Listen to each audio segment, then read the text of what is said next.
Welcome to the Sports Ethicist Show, coming to you from the basement of Burpee on the campus of Rockford College in Sportstown, USA, Rockford, Illinois.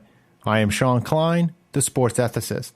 The Sports Ethicist Show discusses the many ethical and philosophical issues that arise in and around sport.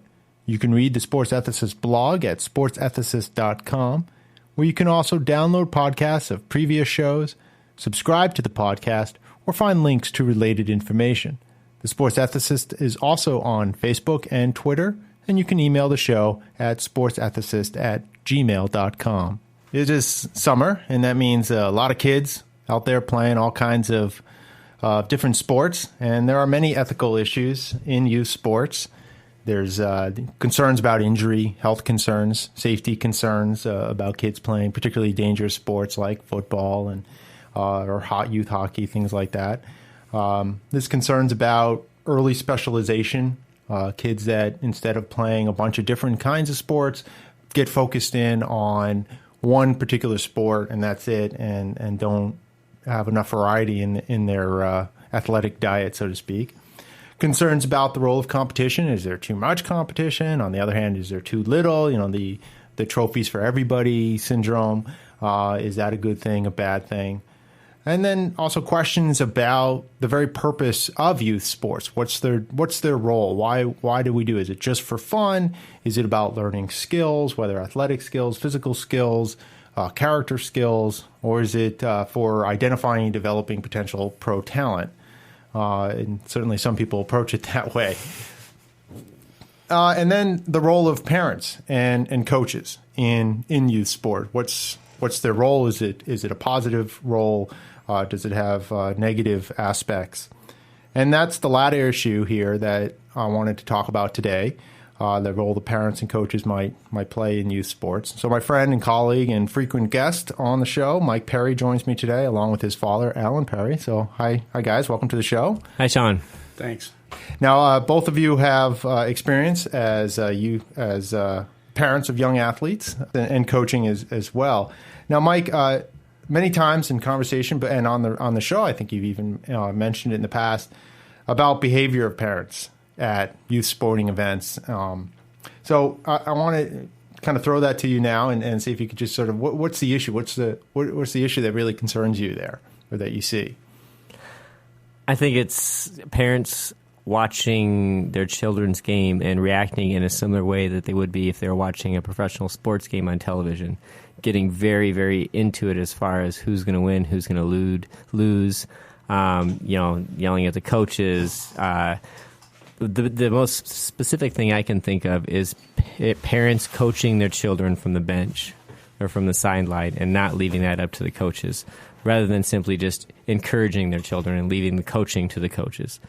And that kind of, like, give me an example of that. Like, what would be coaching from the sidelines? Oh, well, let's say during basketball, come on, hustle up. You got to dribble. No, you got to play over there. Shoot, pass the ball more. What are you doing? Whatever it is, they're saying the things that it's okay, I think, for the coach to say and get the kids focused, but to have the parents, and you have 5 different parents, say, talking to 5 different kids, critiquing them, and I'm thinking, I don't know, it bothers me. Why? Why does it bother me? Because I think then it's about, I don't want the parents to do that. I think that then the kids seem to be playing for their parents. Okay. And I don't think they should. I would hope that they're out there playing for themselves. Okay. So that's one issue is why the kids are playing. All right. So why are the kids playing? What else bothers you? That can't be the only thing. The tone. Okay. What's the tone? Well, I mean, is it like a negative thing, Alan? I think sometimes the kids don't hear a lot of the stuff that the parents are saying out there. I know I had a grandson that played youth hockey. He was very small at the time, and there was one particular parent that was just screaming at his daughter the entire game. And later, I was talking to my grandson, and he told me he couldn't hear anything when he was out there on the ice. He had so much protective stuff on and everything that, he didn't hear a thing. Right. And so I think a lot of times the things you hear from the stands when you're there, it doesn't really get out to the field like maybe we think it does. Mm-hmm. Yeah, I was going to raise that as a concern, not a concern, but maybe as a counter, because some of the concern is what effect is this having on the kids? Is it showing them a model of bad sportsmanship? Is it interfering with their enjoyment of the game or their learning of the game? And looking back at my own experience, which is probably not representative, but I'm sure it's not representative, but I don't remember really ever hearing parents, and I didn't play hockey, so it wasn't an issue of just being on a hockey rink, but it was t-ball, soccer. I think that was probably it. I never really heard the parents, and I never even really was aware of the parents. I mean, I'm sure they were there, and I'm sure there were ones coaching from the sidelines. But then just broadly, so that's my own experience, but then just from a more general ideas, a lot of studies show that kids' peers are the main influencer on kids' attitudes, their values, their behavior. And so when you think about that, if we're concerned about the parents sort of passing on bad sportsmanship, I'm not so sure that is empirically true. Now, they may both be getting, so the kids are, if they're, to the extent that the kids are bad sports, they're probably picking it up from their peers, and their peers and the parents might be getting it from the same place. But I'm not so sure the parents are causing the kids to have bad sportsmanship. Whatever it is that's causing the parents might also be leading the kids to be bad sports as well. Right. And I honestly say, I can't say that I've seen direct correlation with the kids, maybe even hearing it or being aware of it. Because when I have coached, I just tell myself, well, I must be lucky I don't have the group of parents who are shouting, but partly because I don't hear what the parents are saying when I'm coaching, because all I can think about is making sure the kids are, doing what they're supposed to be doing. When I notice it is when I'm in the stands watching. And so maybe it's just my own experience of I've had more negative experiences in the stands as a parent than I've had positive.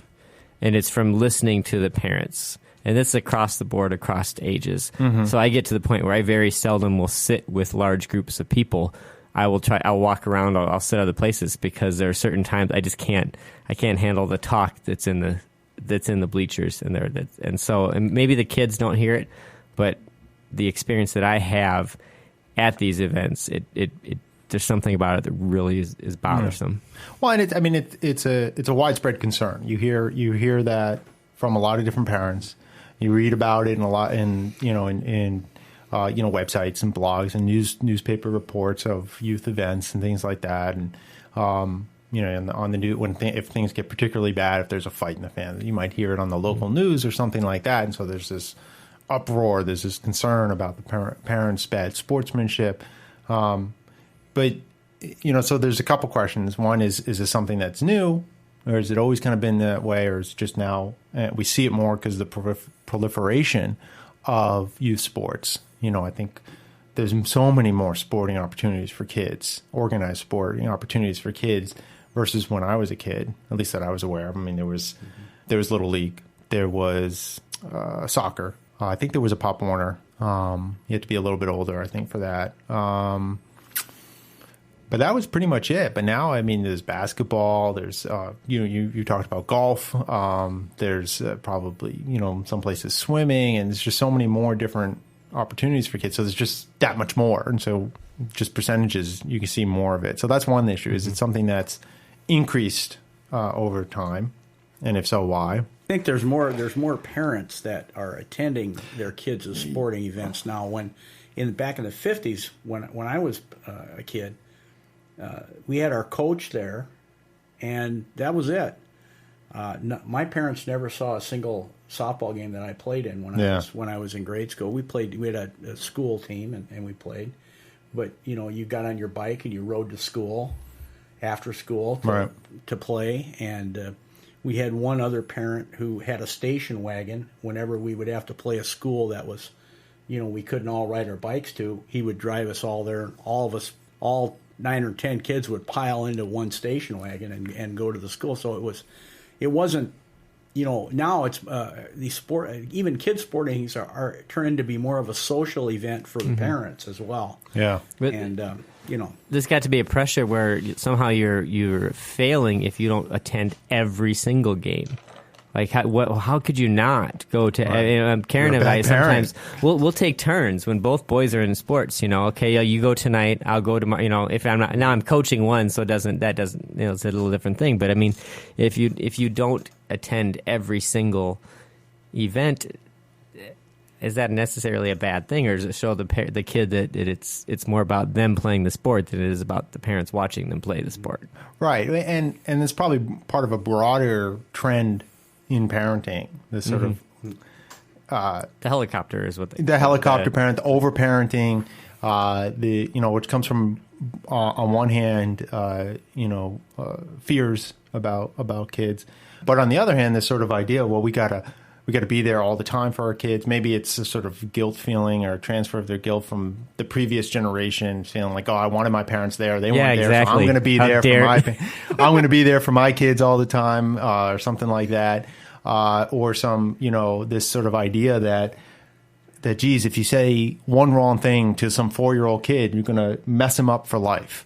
Right, so we got to make sure that everything is perfect. They have the perfect experience growing up. Otherwise, they're just going to be in therapy the rest of their life. When that's just not the case. But I think that attitude is something that has permeated a lot of parenting styles. A lot of parents these days. I mean, we see it as parents now, and I think see it from the point of view as teachers. We see it in the parents of the people that we teach. So when these are like 18, 19-year-old kids, and they're still having their parents do their college schedule sometimes. I mean, that's crazy. But, so I think that's part of maybe where we see the increase of this, is that the parents want that it's an overflowing of enthusiasm and passion for their kids, and that they want to be there for their kids. They want to support them, and they think that in a way this is part and parcel of showing that support, and it's just gone too far in some cases.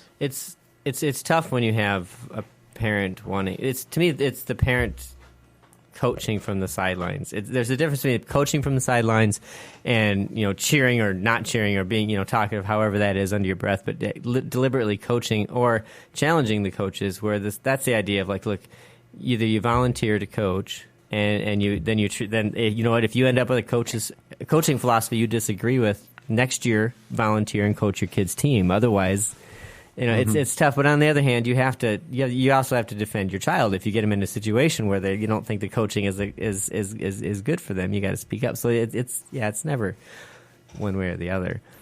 But a related issue I think that Alan also brought up is and I think Mike, you did too, is sort of treating these as a fandom event. Yeah. It's a social event, but it also becomes a situation of kind of rooting on the team as if you were rooting on your team, right? As a fan, right? And right, so treating these as fan events, and I think that's also part of. So there's the coaching from the sidelines, and then there's also treating it like a fan. I mean, because some of that, like, come on, shoot, is what you would hear at or calling out the umpire, right? And we were at an Aviators game last week. And there was a guy screaming at the ump for making balls and strike calls.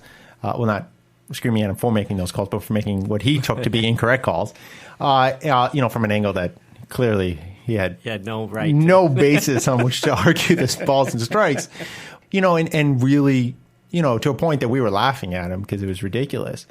I can imagine a parent doing that in a situation where their son or daughter is up there pitching and doing the exact same thing. Now, part of that is an enthusiasm for your kid or trying to protect your kid in some way.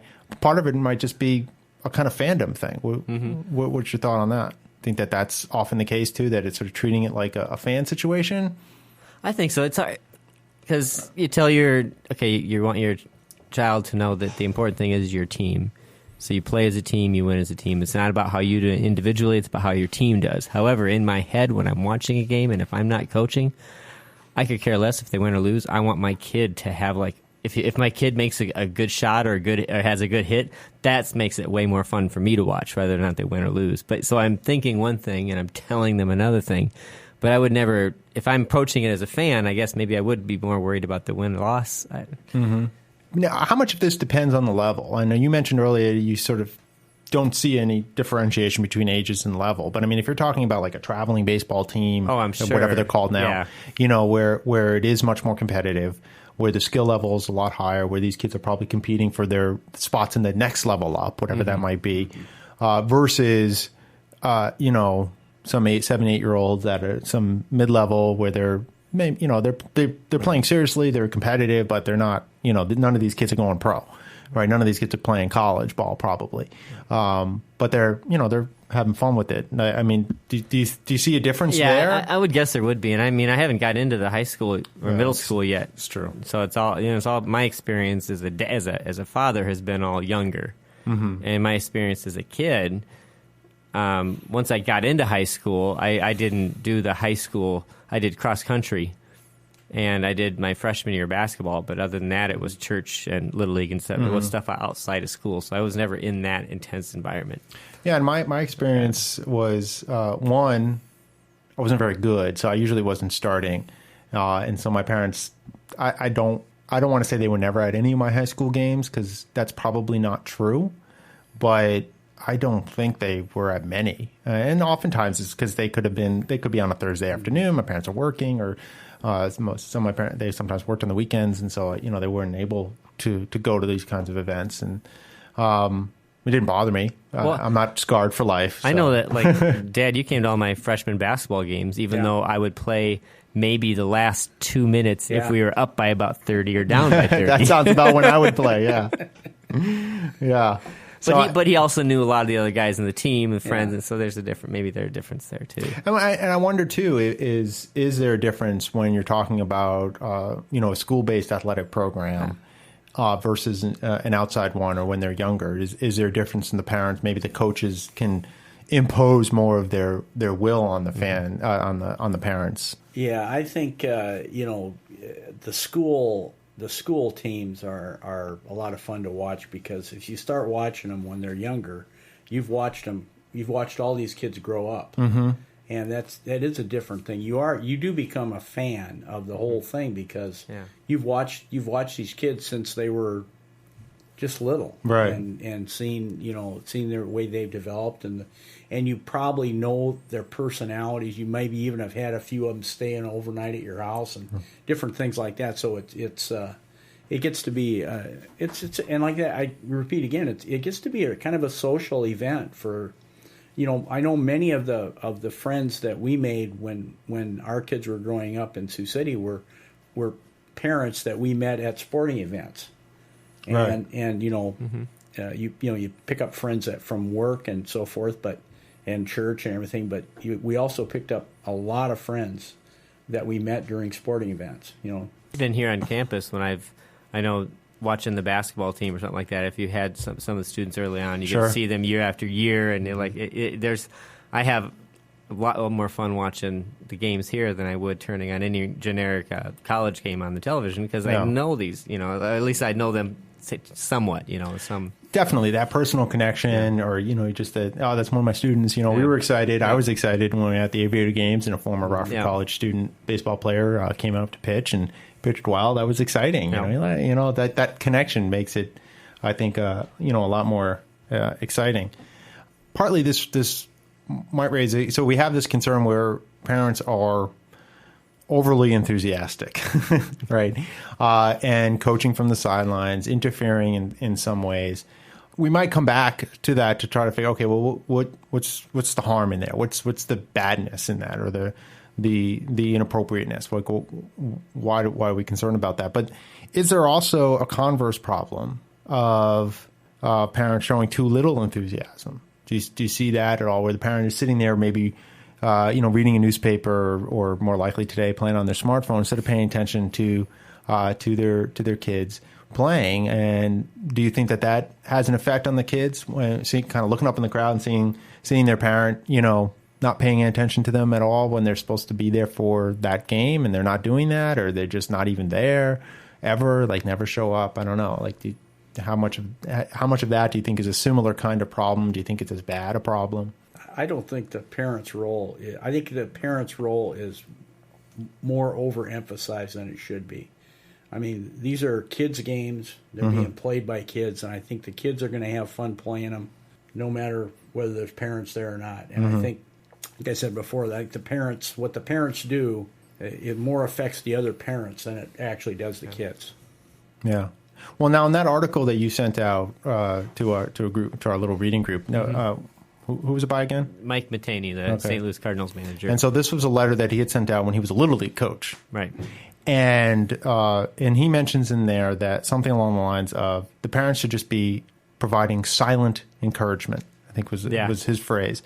Sit there, be silent, clap, cheer, but don't even do. Don't root against the other. Don't root against the other team. Root just for the team. But he even seemed to be implying that you should cheer when good things happen. Clap, but you really shouldn't be screaming, yelling. Getting too enthusiastic, getting involved, saying, "Hey, go get that ball," or or even nice catch, or anything like that. Just sort of be there, show your support by being there silently. I mean, is that something that you think is the right way to go, or is it better even for the parents not necessarily even to be there? No, I think that was extreme in a way, but I did like what he started out by saying, look, if this is about you, if this is anything about you, then you're in the wrong team, and your kid shouldn't be here. This shouldn't be about you. It should be about the kid. Well, and that's one of the purported or proposed causes of the sort of overenthusiasm with the parents, is a sort of vicariousness of some parent wanting to relive their glory days, or somehow get a glory day through their kid's ability when they didn't have it, or they had it and that was their bright spot. The sort of, we all know the sort of stereotype that you're talking about, somebody who is a high school star and they've amounted to nothing and they're whatever, right? We've seen it play out in ABC, after school specials and so on. But, and so they're trying to relive that and push it. And so then it becomes about the parent, not about the kids. And that seems inappropriate, right? I mean, I think we can agree on that. I wonder if there's anything, if this is maybe then even connected to sports at all, in the sense of, would this behavior be going on anywhere and every, and we notice it in this public forum. So is it maybe it's the one public forum where that type of parent, where our parenting becomes visible, right? Where most parenting is. Well, I mean, for a kid involved in performing arts, you're not going to be in the middle of the show being like, oh, "Great soliloquy, awesome!" I mean, missed your mark. Right. Come on, man. Now, but who knows what's said after, right? And you could have the same sort of vicariousness of someone whose highlight of their theatrical career was in high school or college, and they always wanted that career and they never got it, and now they see their kid has a similar talent and wanting to sort of recreate that or relive it, but you don't see that, right? Because the context is one in which that's behind closed doors, not because sport is one of the few spectating situations that we have in societies. I'm not sure what else we would have, but I can see similar pressures for grades and other kinds of achievements that kids might have.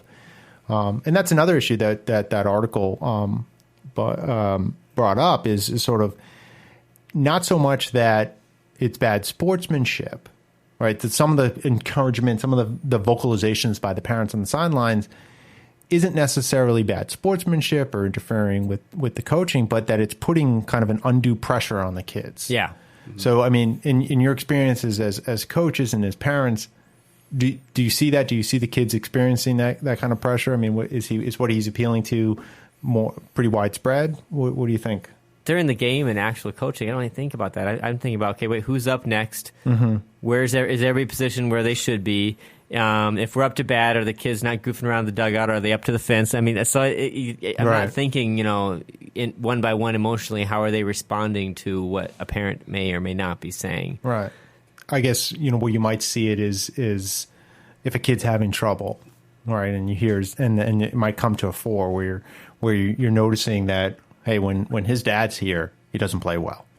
Now, what about, experience with your own boys? I mean, do they report not from you because you're the perfect parent, but but maybe from their other kids, or do you see anything reflected in them from the parents at all, or is it really more just you in the stands?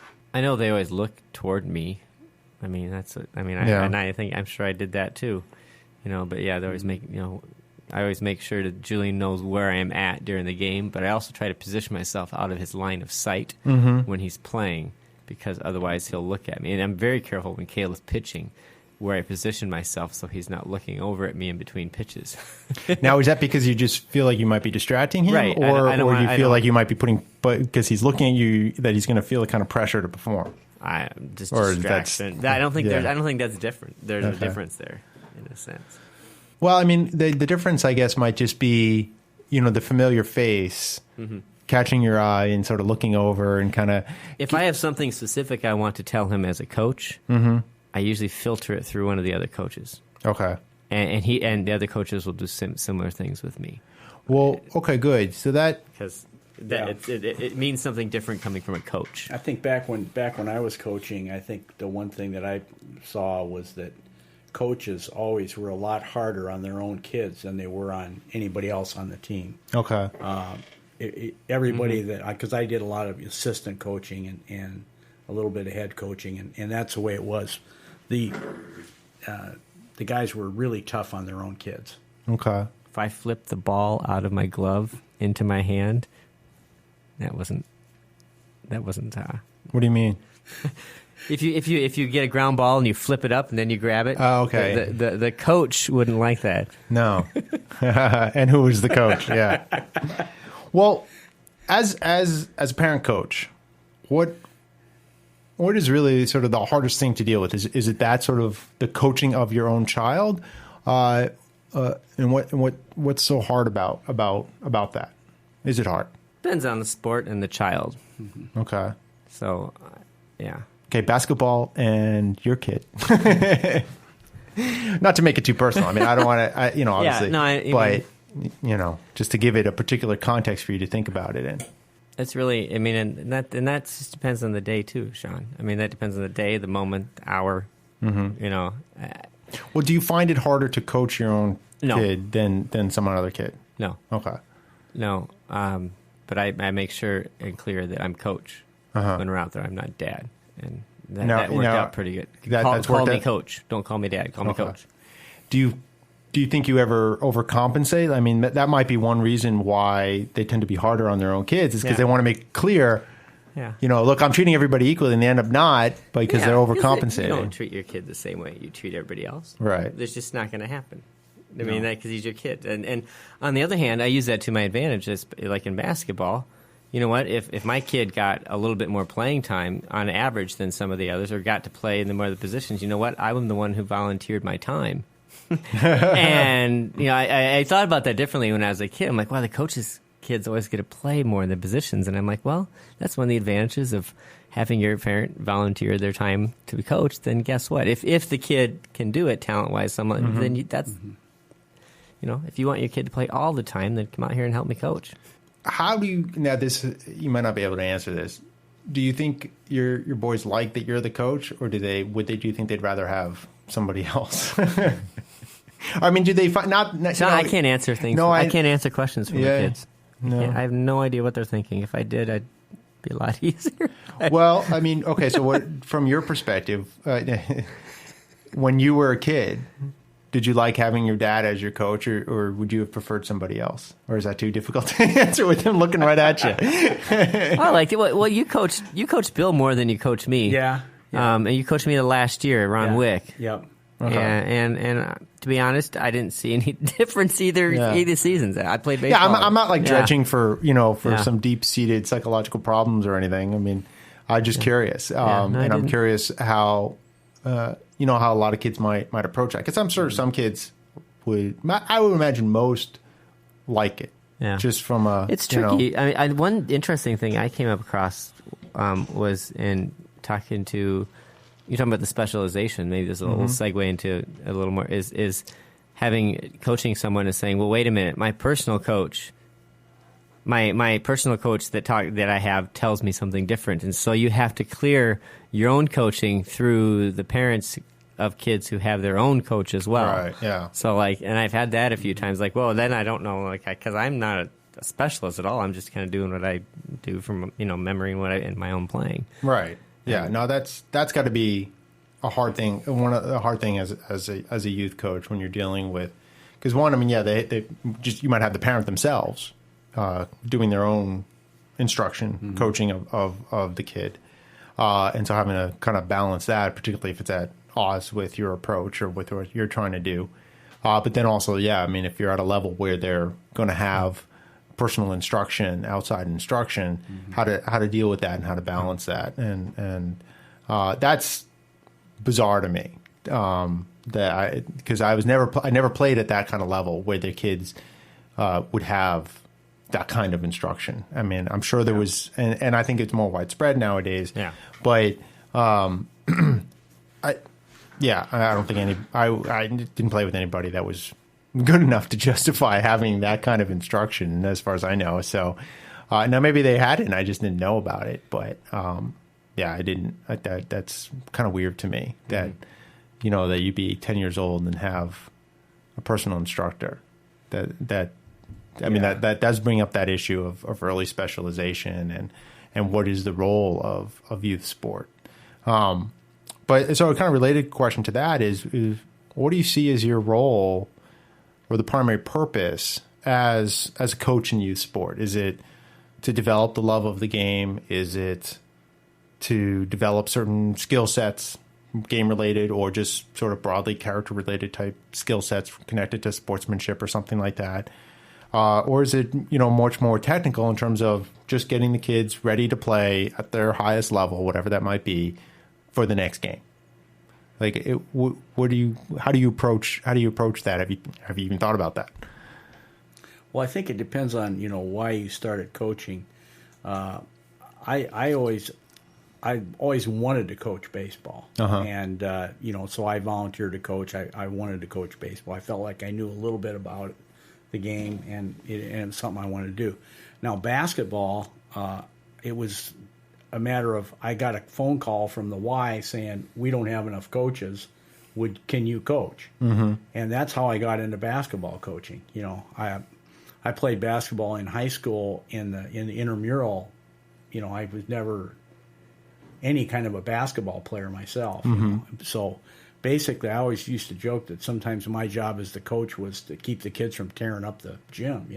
And, so I mean that's another role, sort of, as being more of a babysitter, sort of. Yeah, in a way, I think that is, and that's one thing that other parents can't be that hard on coaches, because a lot of coaches are out there for that very reason. Yeah, that somebody has to coach this team, and it's not always we're going to pick the one who's the most qualified. We're going to take the one that actually showed up, volunteers to do it. Yeah. Well, that's I mean, that Mike, you're bringing that. I'm volunteering. If you don't like the coaching, if you think so much about that's the wrong form, your mechanics are all off. It's like, well, okay, come out here and coach it. If it's one thing if you're talking high school sports and you got someone who's hired to do a job, and that's entirely different. That's a very different scenario than somebody volunteering at the Y. And so so I'm teaching basketball at the Y. I'm like, am I qualified to coach? I mean, coach basketball? No, but sure, at ages 6 and 7, 8 and 9, right. I mean, dribble, pass, shoot.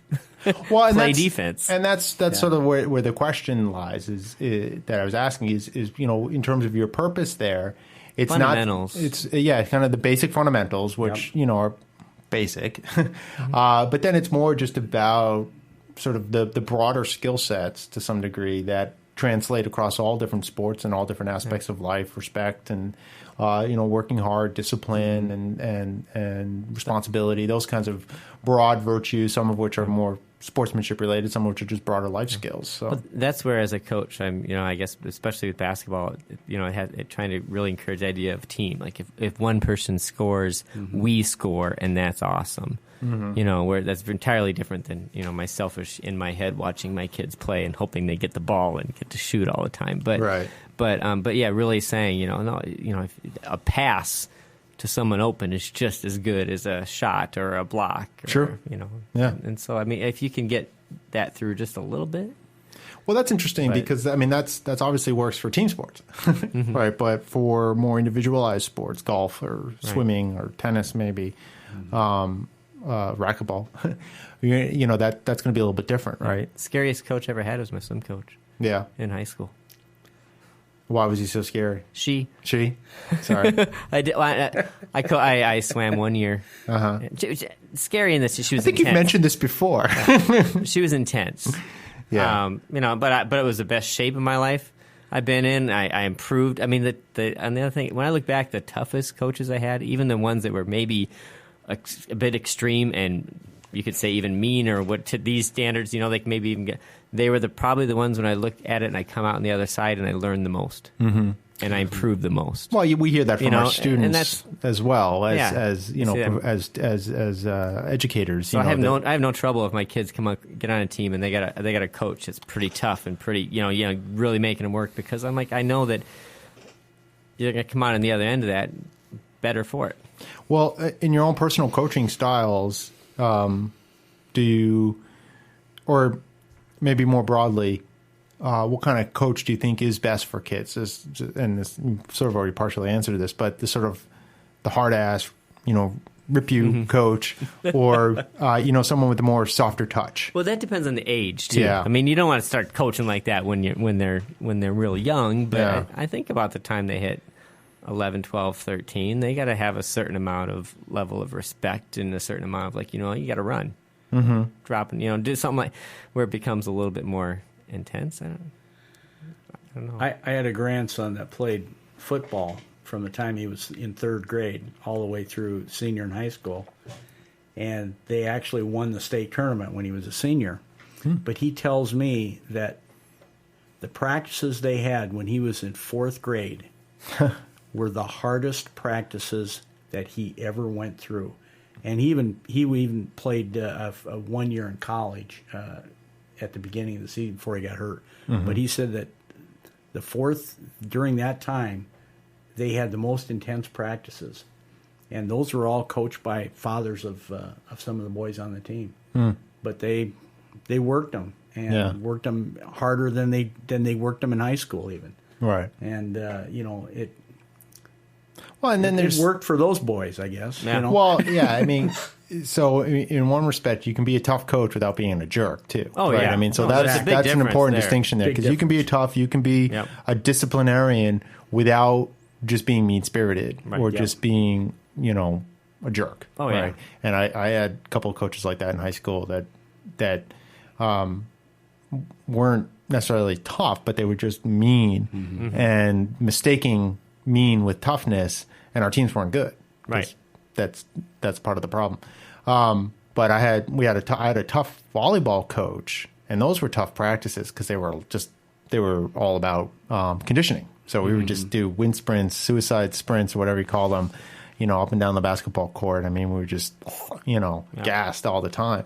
So that's tough physically. But he wasn't. I don't remember him being mean at all, even though he was demanding and tough. So I mean, there is that. Just the same with teaching. I mean, you got to be tough and demanding, but it doesn't mean you can't, in some ways, be compassionate at the same time. There was the first time I coached. I was assistant coach basketball, and they needed someone to assistant coach, so I got on. But the guy that was the head coach, that was the other extreme, where everybody was equal and lovely and wonderful, and he didn't want to hurt anybody's feelings, and he didn't want and when we were dribbling the ball, he made the other team say we can't steal the balls because it might hurt their confidence. I mean, it was to the extreme of they're never going to learn the game of basketball. Yeah. And so there's trying to find a balance between those. Yeah, I think you definitely need a balance, and but part of it too, though, is what kind of coach is the best kind of coach is, it's going to depend on the kid. It's going to depend on the age level, going to depend on the sport, right? I mean, it might be that a sport that is more physically demanding or more physically tough, like football or hockey, might require someone who's a bit more of a hard ass, right? Because you're going to go out there and get your butt kicked. So you need that in practice too. Explain swimming then. Well, yeah, I guess, I don't know. But this maybe this is, it might be better for the coach to be authentic than to try to be something they're not. So if they have that competitive edge and they're intense, and to come in and try to be softer isn't going to work, and you're going to see right through it. Or someone like I would have a hard time being, a really tough, demanding coach. It's just not my personality. And for me to do that, I think kids would see right through that. And then you face that challenge of losing your authority. So you have to find what is going to be your basis of authority in that context. And I think authenticity is probably a better base than now. That coach who's sort of lovey-dovey, the hippie coach that you're talking about, I don't know if that's authentic or not, but even if it is, it doesn't seem very effective. I don't know.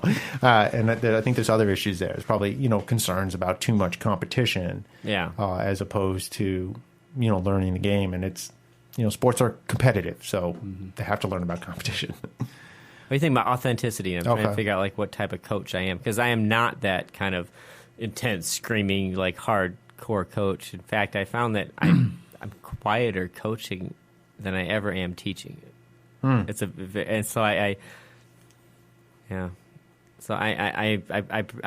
really enjoying baseball this season, where I'm assistant coaching, and I kind of got my role and I'm doing what I do, but I'm not the upfront kind of very verbal. I'm more comfortable with that. So the balance issue, right? In terms of, but I think we also come back to the parents on the sidelines, right? Finding that balance of encouragement, showing passion, enthusiasm for what your kid's doing, without letting it go too far, right? And being really absent from it, and then also the other way is putting too much pressure on your kid to perform. But that too, I think, has the other extreme, the deficient extreme, where if you kind of like the coach you were talking about, where you don't put any pressure, right? Depending on the kid, they might need a little push. I mean, I know I did. If I didn't get the push, I was just going to sit around and do what I wanted to do. A little push in there, a little nudge here or there, might get you off the couch or off to, or just push you a little bit more. And finding that balance is tough. And I think, a lot of it is there isn't a singular answer here, as we've been kind of coming about. There's not one way to deal with one child either. I know with my two kids, who are a little bit different, you have to find different ways to respond to them after the games, depending on the situation. Right. Like what works for one may not work for the other. Definitely not. And so, and then if you ask a coach who doesn't know any of these kids to all of a sudden, doesn't know a lot of them, to take on 10 to 15, then you can't even think about the emotional stuff. You just got to make sure you got to listen, stay, you go where you're supposed to go, and so all that other stuff becomes secondary, or maybe not secondary, but impossible to get at unless you have the traveling, where you build that. You talked about with watching them from youth all the way up to high school, year to year. Then it becomes a very different thing. Right, because you know the kids, you see, their proclivities, what is going to be, what they're going to respond to, right? Are they going to respond more to discipline, more to the carrot versus the stick, right? Some kids, if you dangle the carrot, they're not going to show any interest. The stick is what's going to get them. Other kids, you give them the stick, they're going to respond. They're going to rebel more against you, and they're going to respond more to the carrot, and so on. So, you have to know the kid, and so anyone's style isn't going to work, probably just across the board.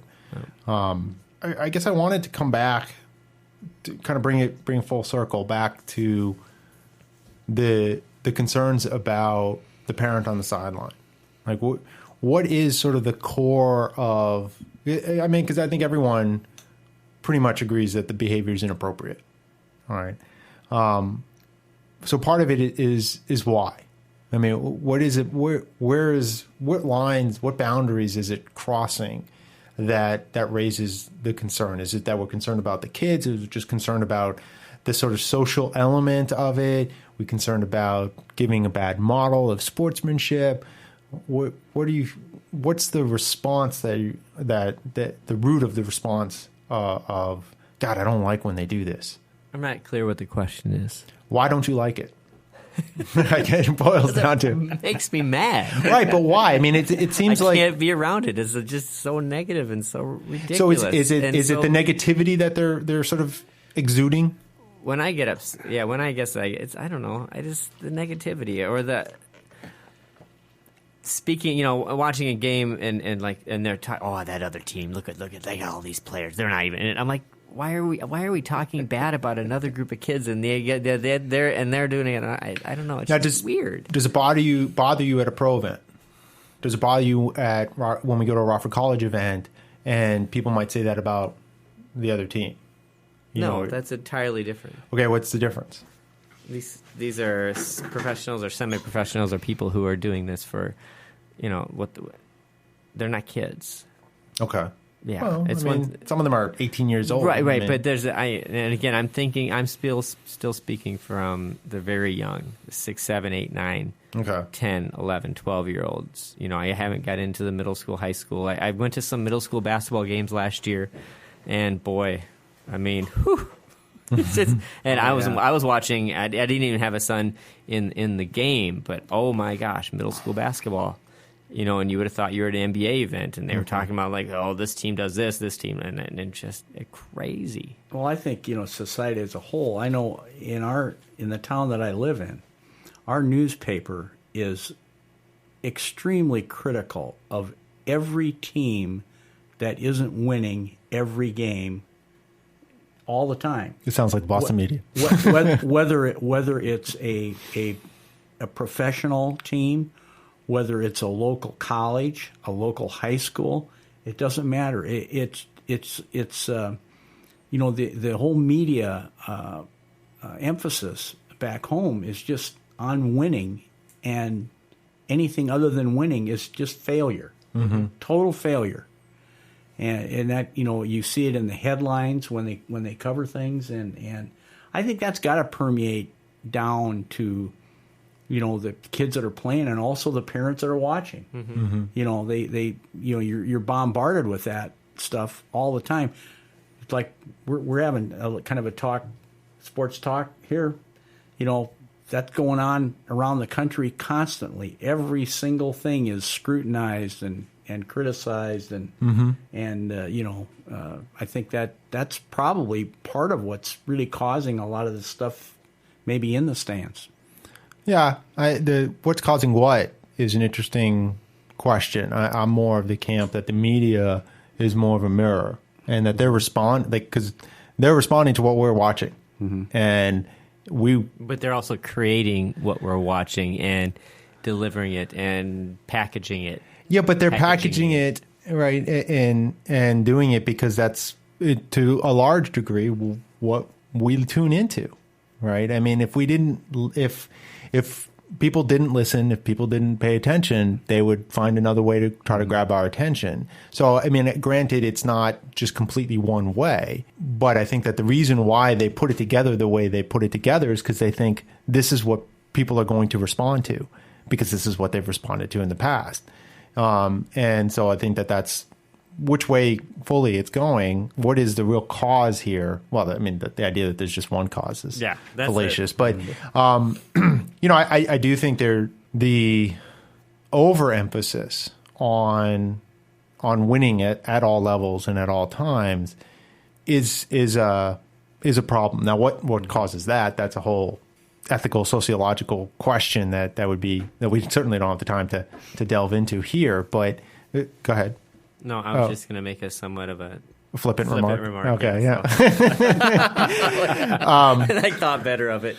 But, I mean, because winning is important.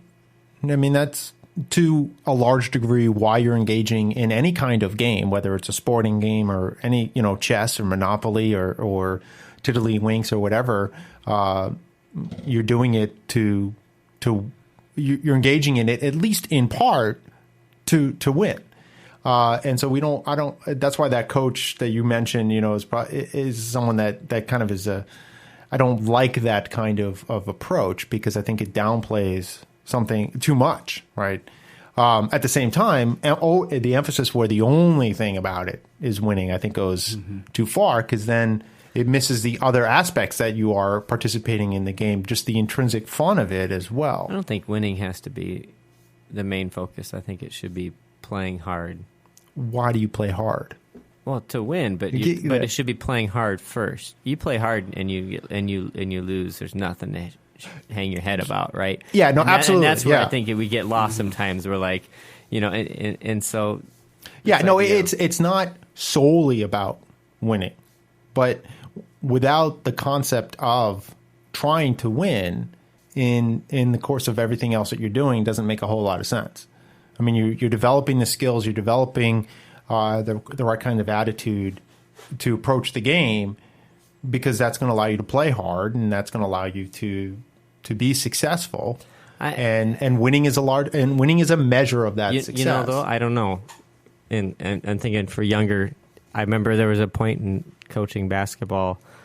One game, we didn't win many games. We were outsized and everything. And there was one point where there was short time left, and I thought to myself, wow, we have a chance to actually pull off a victory here.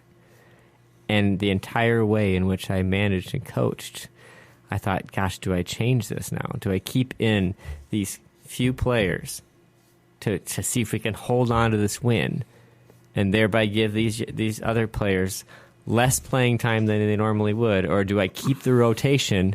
What message do I send to these kids? And it was really difficult, because on some level they wanted to win too, right? And they'd probably be more happy if we won. They're not going to. On the other hand, and it became this really difficult kind of moment, because I thought either way I'm screwed, but either way I think I'm making a good choice, and it was strange. But So the minute I went from coaching with the intention to teach the kids the game and provide them a good experience, and coaching to actually beat another team, became it was a change, and I'd have to coach. I would have coached differently the entire season if I'd coached to win, and I didn't coach to win at that age. So I mean, there is a point where you have to coach your team to win on some level, but I think there's a whole lot of sports where I don't think that's necessarily should be the case, or sometimes it's impossible to, because the decks are stacked so far against you. Right. Well, that's interesting. I wondered then, and you kind of get a little metaphysical about what sport is, right? And we're kind of going back to our very first show, right? Because I wondered to what extent, when you're coaching from a developmental perspective, to what extent are you really fully playing that sport, or are you doing something else? Is it something more like practicing that sport versus actually playing the sport? We're filling in for the lost neighborhoods in which kids used to just play without the parents around and learned on their own. I mean, I did more growing up. I did more baseball and basketball and football with just kids, right, than I ever did organized. And so I think as organized sports fill in that gap, because we don't have those type of things, then I think organized sports can't. I think there has to be a whole element of it where it's not about winning and losing. It has to be. But when you played in the neighborhood, game. You kept score. Oh yeah, you knew who won and lost. You played to win, right? So I mean, I don't know how. I mean, I think you're right about that. I think a lot of the increase in organized sports is, for whatever reason, replacing the scenarios. Well, for whatever reason why those have disappeared or grown less, there's a lot of different reasons for that, but they have gotten less. And so organized sports is a way to get you out there, where we used to just go out. Now it's more organized. I think when you were just playing in the sandlot, in some ways it was a lot more competitive than Little League ever was. We were saying just the other night about, how I stopped being afraid of the ball was because if I didn't catch it, I'd get beat up. Yeah. Seriously. Or I wouldn't be, so you learn to catch the ball. And that's, I don't whether that's good or bad. Do you think that would work with comma splicing? I think I like the perspective, the idea that the kids maybe aren't hearing the same thing that the parents in the stands are hearing. Yeah. And the more I think about that as a coach, I can see that.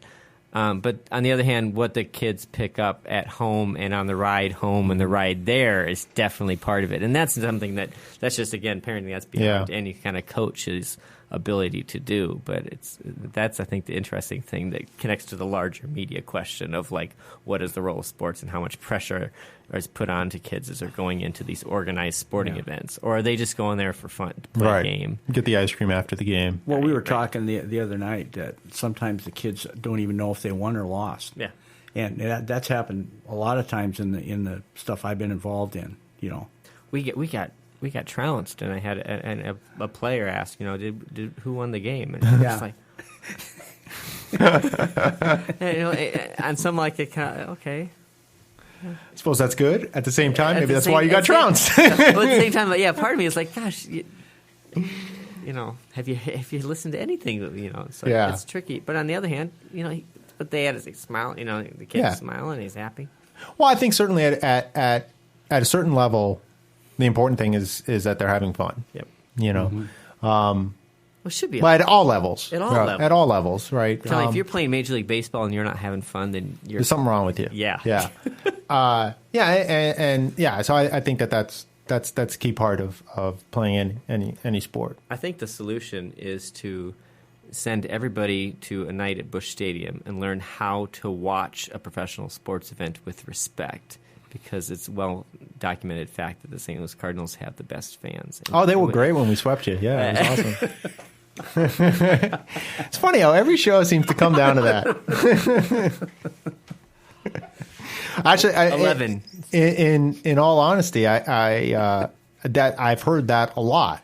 Not from you. About when the Red Sox were there, how gracious they were, how you guys sort of understood the moment for the Red Sox fans as well. It was something that people talked about and understood and related to, for sure, which would be very different, I think, if the roles were reversed in Fenway. Different fan base, for sure. Definitely. So, thanks. Thank you. You bet. Thanks. This has been the Sports Ethicist Show. You can find us at sportsethicist.com, on Facebook and Twitter, and you can email the show at sportsethicist@gmail.com. We'd love to hear from you. Thanks for listening.